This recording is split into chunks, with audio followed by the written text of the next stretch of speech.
So we can go on to the next slide. So I'm going to talk through really what hemochromatosis is. Some of you probably have it, some of you have heard of it, and some of you, this will be a new word for you. So I'm really just going to talk about what it is, what the signs and symptoms are, and its treatment. So hemochromatosis is a genetic disorder, which basically means your body absorbs too much iron from the diet. It doesn't have an off switch, so it just keeps absorbing that iron, and it builds up sometimes to toxic levels and it generally sits in your liver. And that's where most of the damage can be done. I've already got a frog in my throat. So next slide, please.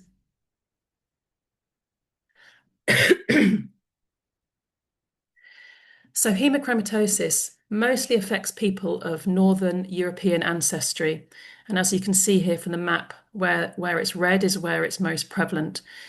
Males and females can get hemochromatosis, and symptoms typically start showing themselves in your sort of 30s, 40s, and 50s. And we found the average age of diagnosis in 2019 was about 54 years old. A lot of people don't have any symptoms, or the symptoms are kind of thought to be related to something else, very typically menopause, stress, depression, because a lot of these symptoms are very nondescript. They're fatigue and brain fog and joint pain, but I'll come on to that later. So as the iron levels build up, sometimes people don't actually show any symptoms, and it can be then that they're diagnosed too late. And so as a charity, we really promote early diagnosis with genetic testing. Next slide, please. So a lot of the time we hear that hemochromatosis is a rare disease. And actually, that's not the case. It's the most common genetic condition in the UK. It's just rarely diagnosed, and people have not heard about it. Everyone knows of anemia, no one knows of hemochromatosis. They're opposites. And as you can see from the map here, this is a rough guide, but England, they say 1 in 150 people are at risk, very similar to Wales, and Scotland, 1 in 113. In Northern Ireland, that risk is as much as 1 in 10. Initially, figures would suggest 1 in 113, but that's why, as a charity, we've done some small-scale screening projects in different parts of Northern Ireland, and each time found 1 in 10 at risk. Next slide, please. And people often ask, why is it so common in Northern Ireland? And sort of literature and discussion kind of goes back to the Great Famine, where a third of people died. A third emigrated, which is why we see higher prevalence in places like Liverpool and that north sort of Newcastle, Scotland area where people moved to, and America and Australia. And the people that stayed survived, and they think because they had this advantage of being able to store their iron and be stronger. Next slide, please. So these are sort of the very common symptoms that we know about. Arthritis, people are often going to their GP with the achy joints, and arthritis is often diagnosed and a way to diagnose hemochromatosis. Chronic fatigue is what people I generally hear is what people go to the GP with, or patients sort of almost self-diagnose. They think they're tired, they think they must be anemic and run down and take iron supplements. So that's another very classic symptom. Abdo pain, again, to varying degrees, we hear about abdo pain. If people have really high stored iron, quite often their liver can be really involved, and the liver could be swollen, which is causing this abdominal pain. But some people just talk of a mild irritation, and we don't really fully understand why. Perhaps it's something to do with that iron being drawn up into the gut. People often present to the GP with, they say here, neurological psychiatric disorder, but most typically that sort of depression, irritability, brain fog is a sort of general term used to describe it and the way they feel. We do come across people with sexual disorders because of the iron overload affecting the endocrine system. Women often discuss symptoms of early menopause, scanty periods, and again, this is then attributed to menopause, perimenopause, and it isn't investigated thoroughly. They're often just sent away from the GP saying you're just in perimenopause state. When it's very late diagnosed, often people complain of bronzing of the skin. We don't hear so much about that now, but it used to be that was quite a common symptom, sort of a very golden skin or a very grey tone, just to do with the way the iron was processed in the body. If your iron levels are high and you've got that stored iron, like I said, it typically stores in the liver, but it can then store into the pancreas and the heart. So you can get iron overload in these organs, which can cause cardiomyopathy and diabetes. Mostly we hear about the liver disorders, ranging from sort of abnormal liver function to the enlarged liver, fibrosis, cirrhosis, and liver cancer would be the last stage. Next slide, please. We know from research that there is additional risks from having hemochromatosis, mostly that increase, as we've mentioned, in liver disease, arthritis, and diabetes, and a much greater risk in men of liver cancer. And recent studies do talk about the risk of dementia, and we now know that there was a report out just last year about the increased risk of sepsis for people with hemochromatosis, especially one of the types of mutations, the most common C282Y homozygote. Next slide, please. So we know that we reckon probably over 1 million people are affected with hemochromatosis, but most of them aren't diagnosed. And that's the big problem that we're facing, is that we want to get people diagnosed early so that all these symptoms can be managed and the iron overload isn't left to build up. Next slide, please. As I said before, so we know that lots of people aren't being treated and not diagnosed. We know that fewer than 20,000 people are receiving NHS care. And most GPs that we come across, we go to lots of conferences and we do GP training, and they say, "Oh, I've only ever seen one," or "I haven't got any in my practice."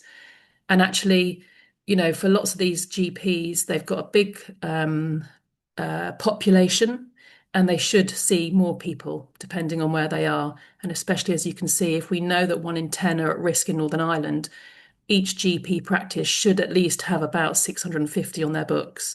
So when we go to GP conferences, we often say, if you think about the prevalence and where you are, you should be looking for it. Next slide, please. So how do you know if someone has it? Next slide, please. Awful picture. So most typically, like I said, people turn up to their GP with these classic symptoms, which could be anything. So it's the tiredness, the fatigue, the brain fog, the joint pain, abdo pain, loss of libido, sometimes the skin changes, and sometimes loss of body hair. There isn't a single symptom that indicates this probability of hemochromatosis. And what we train doctors to consider is all of these things and where they're from, family history and such like, and just to consider, could this be hemochromatosis? Let's at least rule it out. Next slide, please. So when someone does present to their GP, what we would expect the GP to do is to do an iron panel test. So they would check the most important markers to look at are the serum ferritin and the transferrin saturations. And these are on the iron panel test. So you can see here the numbers. So if someone turned up to the GP, say a man with a ferritin over 300, with the transferrin saturation above 50%, the GP should be thinking this could be hemochromatosis. And likewise, you can see there the numbers for a female. So this is what we really train the GPs to consider. We know that ferritin on its own is an acute reactant. So it reacts to everything in your body pretty much, from infection or inflammation, from obesity, alcohol, long COVID. All these things push your ferritin up. So it might be high for another reason, which is why we then ask the GPs to look at the transferrin saturations, or TSATs as we call it, because if they're elevated, it suggests you're loading iron, and that's pushing the ferritin up. So these are all really good key markers. And now that people get their blood results quite often to their phone, It's slightly easier for us when I'm on the helpline to talk through these results to patients on the phone. And if their levels are high, they know that they can go back to their GP and say, actually, my ferritin is above this and my TSAT is above this number, and I'd like a genetic test. Next slide, please. So this is me giving blood. This was a while ago now. I was diagnosed in 2017. My brother was first diagnosed with it, and his ferritin levels were 1600, so really quite high. He was crawling up the stairs on his hands and knees. The fatigue was overwhelming. So once he finally got a diagnosis, they recommended, all his siblings and family get tested. I'm one of five, and all five of us have it. And we had never heard of it before. My parents are Geordies, they're from Newcastle, and their parents were Irish. And so, luckily for me anyway, I was diagnosed with a relatively low ferritin, pretty normal. It was 70. I just had baby number three. I'd probably used up a lot of iron stores. So for me, my treatment is managed by the blood donation team in England. I just donate two to three times a year, and that keeps my ferritin levels in check. So I've never developed iron overload because I know about it and I manage it with donations. So the treatment really for when people are first diagnosed, like my brother was with a ferritin of 1600, is regular venesection. And venesection is just the technical term for a blood donation, taking a pint of blood. In a hospital setting, it's called venesection, and unfortunately, that blood goes in the bin. And most people in this state would go every week to lose a pint of blood to bring those ferritin levels right down to the target of 50. So my brother took 10 months of weekly venesections to get his ferritin down from 1600 to 50. And now he's just a regular blood donor. So lots and lots of venesections, and sometimes these start and stop because you could become anemic sometimes when your hemoglobin drops. So sometimes you might go every week and then need to rest a week or two longer and then carry on. So they will just keep an eye in the hospital on your bloods so they know that you're safe to lose a pint of blood. Once you get down to that target of 50, you're then in the maintenance phase.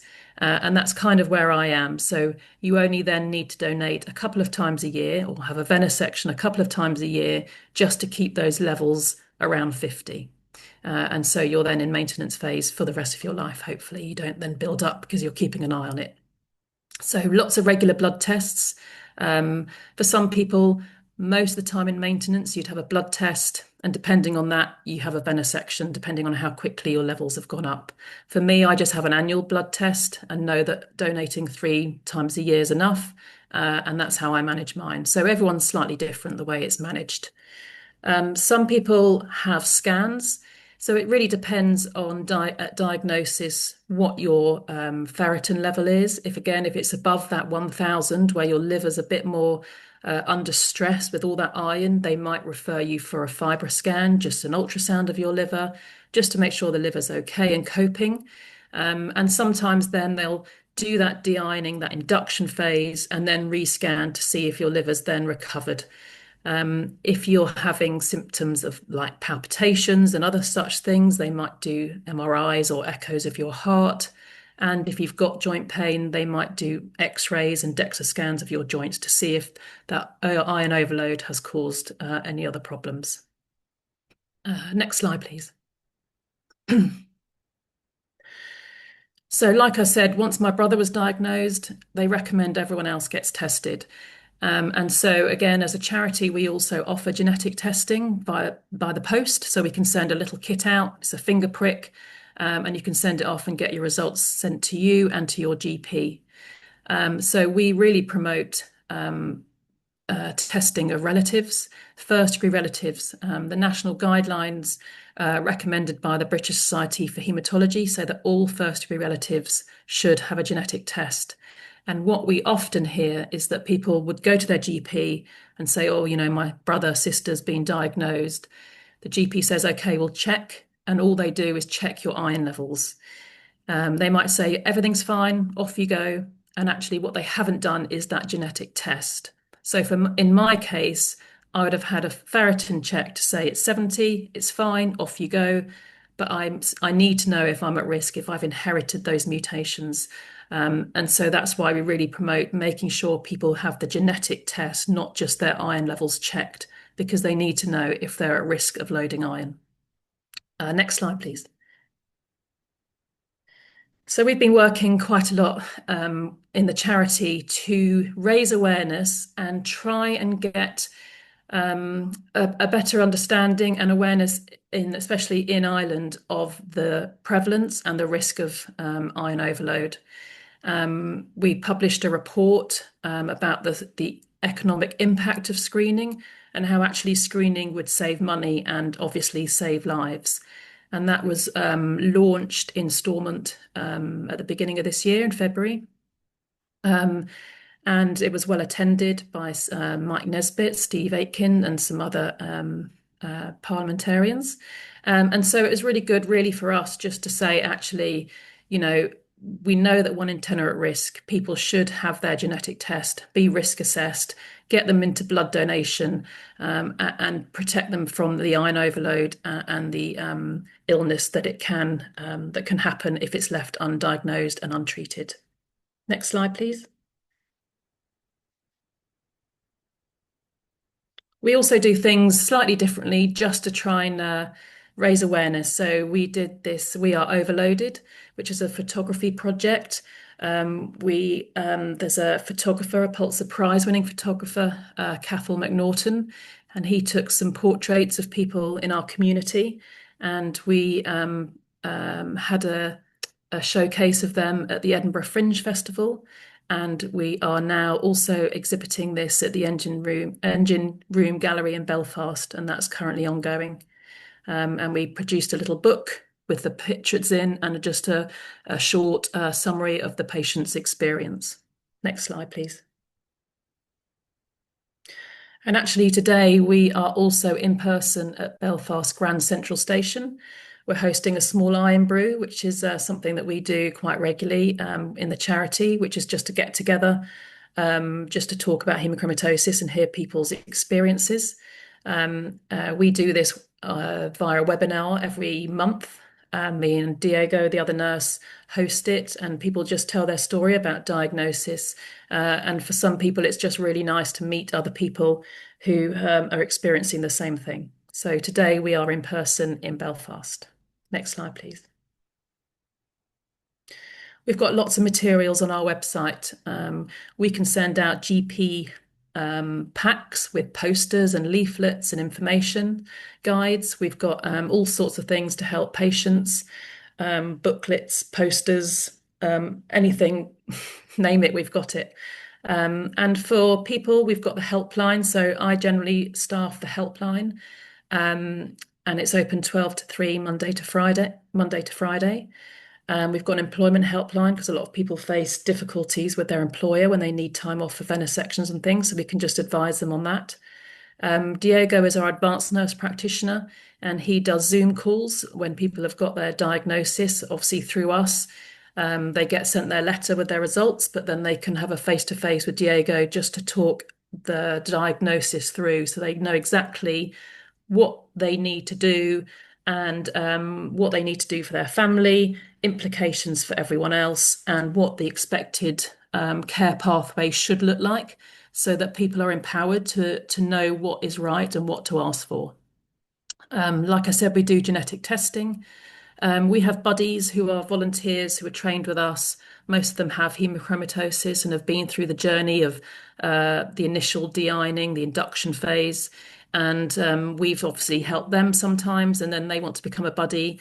And it just means that they can make connections with people who need a bit of extra support, sort of outside the helpline times, and they can arrange calls, weekends, evenings. And people find this really helpful in that first initial stage, just till they're kind of de-ironed and sorted and know what's going on, just to talk things through. And like I said, we do these iron brews, which are webinars monthly, hosted by Diego and myself, where it's just a webinar just to hear other people's stories. And especially for people who are newly diagnosed, it's just quite comforting to hear other people's stories and people who've been through it and been through the process, and to realize they're not alone, because not many people know about hemochromatosis, and GPs don't always know what to say and really what help to offer. So we step in and try and help. Next slide, please. And this is the way you can get in touch with me.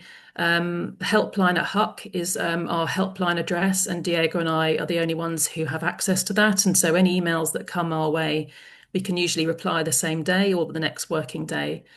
People are always sending screenshots of genetic reports, blood results, just to say, what should I do? What should I ask for? Is this right? They've told me this, but I'm not sure. And we can at least just kind of go through things, and give you links and give you some advice as to what to ask for next or what you should be expecting next. You can call me on this number as well, or have a look at our website, and all our contact details are there as well. My GP said he wasn't allowed to do / agree with the genetic test. Is this true of all GPs? No, so GPs should be able to do the genetic test. It comes out of a different budget to their normal sort of GP practice allocation. It comes out of a genetic test fund, so they should be able to order it. But what we do know is that it's not like that in practice. And we do come across GPs saying they used to be able to order it, and now that facility has been removed. So it does seem to be a bit hit and miss all over the UK, unfortunately. So for some, it's very straightforward. My GP was like, "Yeah, ferritin, TSAT, HFE genetic test done." But for others, it doesn't happen, and they often have to refer to haematology, which can take 6 to 8 months. Then haematology go, actually, TSAT's not that high, you probably haven't got it. And so they come back and go back and forth. And that's why people come to us, just to, well, they want to know for sure. So GPs should do it, especially if you have a family member with it. It would be worth then contacting the practice manager and saying, you know, I've got a family member with genetic hemochromatosis. The national guidelines state I should be offered genetic testing, and failure to test will be detrimental to my future health. And quite often they get a phone call the next day saying, "Oh, they've invited me in for a genetic test." So come to me on the helpline. I can share that link with you where it says this is what, should happen. And quite often that's all you need, and it will be done. Or you can come to us. But yeah, it should be done, basically. Okay, and Haemochromatosis UK offer that genetic testing We do, yeah. But you directly. have to pay for it, Yeah. obviously. So, as much as we subsidize it a little bit, you still have to pay for it. And if you've got a first degree relative with hemochromatosis, you shouldn't have to pay for it. But we just know that this doesn't always happen in practice, which is why more and more people come to us. So, yeah, first of all, if especially if you can't afford a genetic test, they're £129, then, and you've got that first degree relative, I would start by contacting the practice manager very specifically saying certain things, especially quoting the guidelines. Mhm. And quite often that gets the result you need. Nice and polite, but short and sweet. Brilliant. Okay. Again from the same person, they said that they have problems with stomach and digesting food. This be linked to hemochromatosis?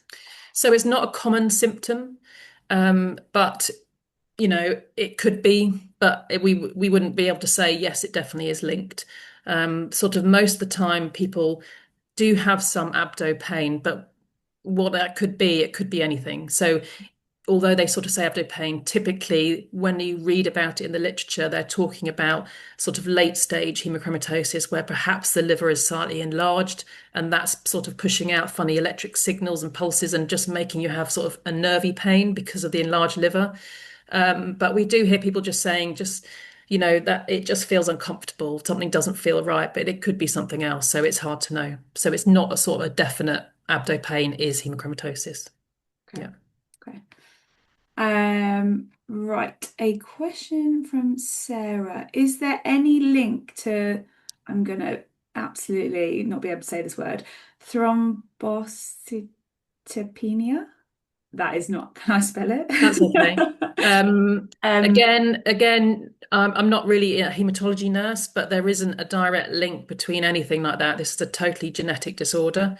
And so some things are just very characteristically similar, or because you're looking at different things in the blood. Sometimes, you have slightly large red blood cells and that can cause something else. But so it might be indirectly linked, but it's not a sort of definite first degree link, as it were.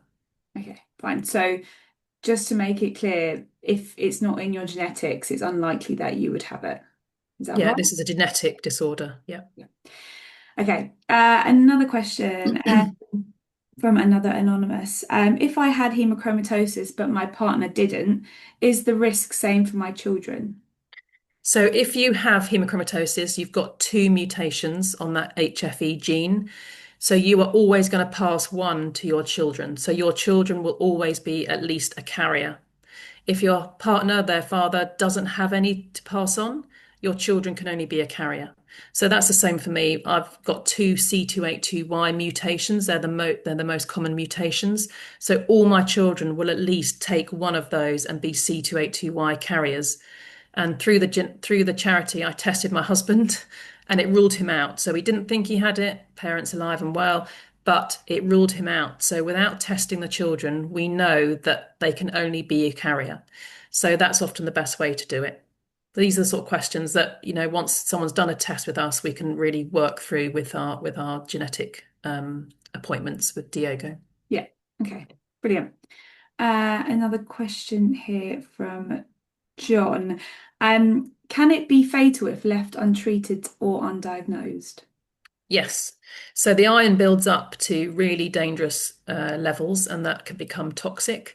So it would usually progress to liver fibrosis, then liver cirrhosis, and can end up with the liver cancers. So yes, it can. And we do sadly come across people who have died from hemochromatosis, undiagnosed, untreated.